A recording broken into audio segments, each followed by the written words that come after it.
Apa dampak yang ditimbulkan oleh gempa bumi? Gempa bumi dapat menimbulkan kerusakan pada bangunan infrastruktur dan dapat menyebabkan korban jiwa.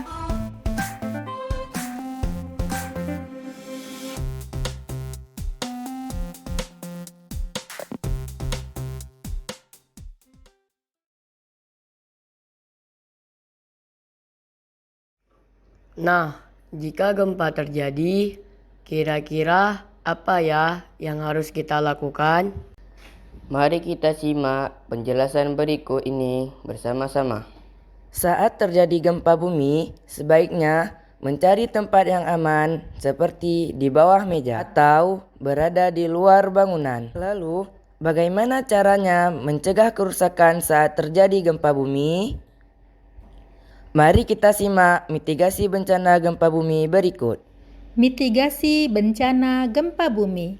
1. Mendirikan bangunan sesuai aturan baku tahan gempa. 2. Kenali lokasi bangunan tempat kamu tinggal. 3. Tempatkan perabotan pada tempat yang proporsional. 4.